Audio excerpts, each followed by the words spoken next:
There's a difference between what we're allowed to think and what we're allowed to say. Today's episode is for those who felt the circle tighten and are learning how to stay rooted in love when belonging becomes conditional. Welcome to Spiritual Geography. I'm Joni Miller.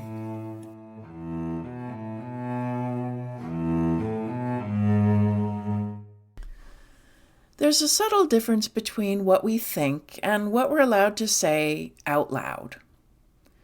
You can agree with a group in broad strokes.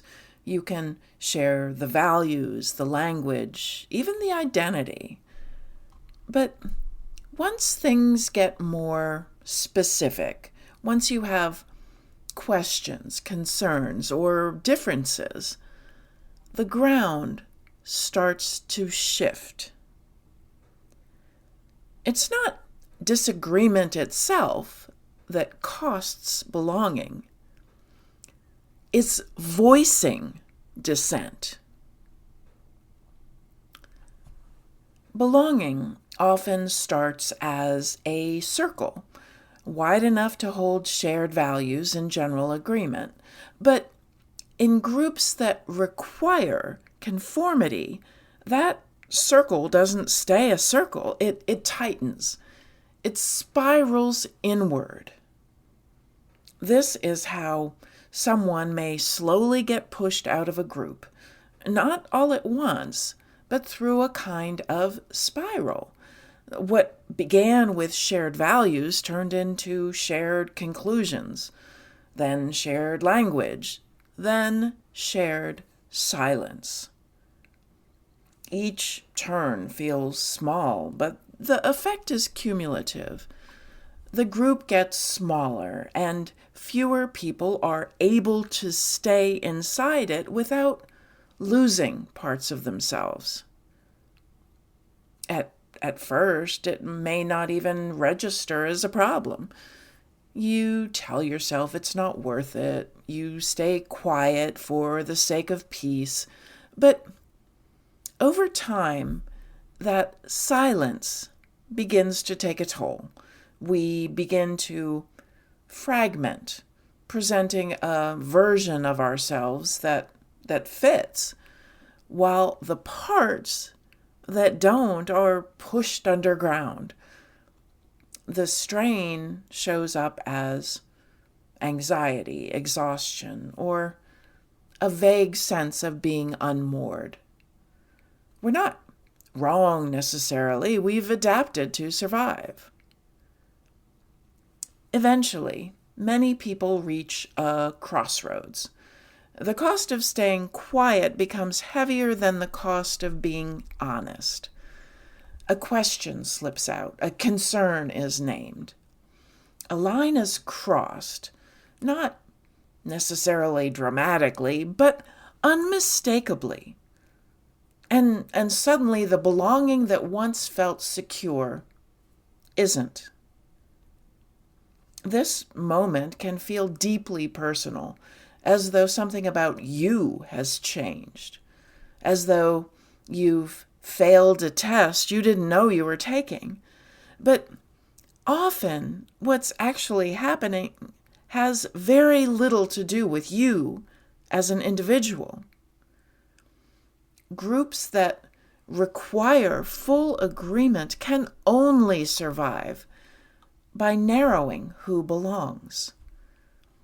The system responds the only way it knows how to, by pushing the difference out, by pushing you out. Banishment, then, isn't a verdict on your worth or your intentions.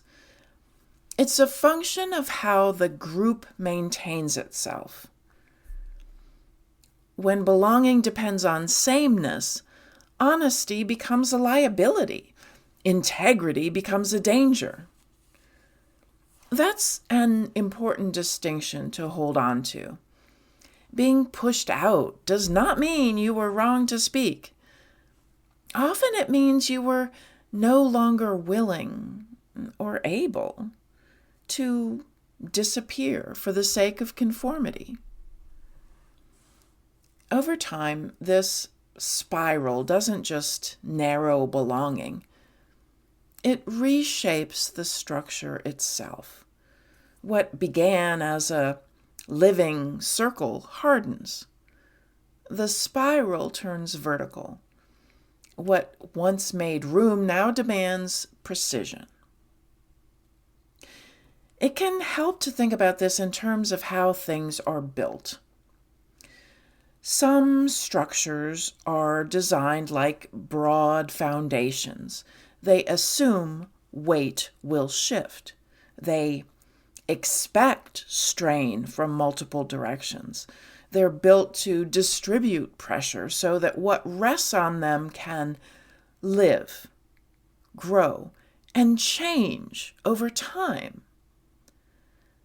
Foundations don't demand uniformity. They're designed to hold complexity. Other structures are designed more like spires. The higher they rise, the narrower they must become. Precision matters, alignment matters. There's very little tolerance for variation at the top. A spire isn't meant to carry weight. It's meant to be seen. It signals clarity, authority, and elevation. It points upward and says, this is what matters. Both structures have purpose, but they serve very different ends. Foundations exist to support life. Spires exist to declare certainty. When belonging is organized like a spire, difference can't be absorbed. It has to be removed. Narrowing isn't a failure of the structure. It's how the structure survives. This is where the question shifts. The real question becomes, how do we stay rooted in love and truth when belonging is withdrawn for being honest, for being our authentic selves? And from the outside of the circle, love looks different. Love is no longer about agreement or approval. It's about integrity, about refusing to disappear, about staying connected to what you know to be true, even when that truth costs you access to a particular community. That doesn't mean hardening your heart or cutting yourself off from others. It means recognizing that not all belonging is life-giving, and that love does not require self-erasure. Sometimes love means letting go of a space that can no longer hold you and turning instead toward ground that can. If you're listening from the edges, from a place where belonging has become conditional or withdrawn, know this: being pushed out is not a verdict on your worth. Difference reveals the limits of the structure, not the value of the person. Love is choosing not to disappear. It's refusing to trade integrity for conditional belonging. Love builds foundations, spaces wide enough to hold complexity, connection, and care, so no one has to earn their right to stand on solid ground. Your worth does not depend on being allowed inside a group that requires you to become smaller. Your worth is carried with you wherever you stand, wherever you move. Always worthy. We don't understand the mysteries of the universe, but we can grow more love.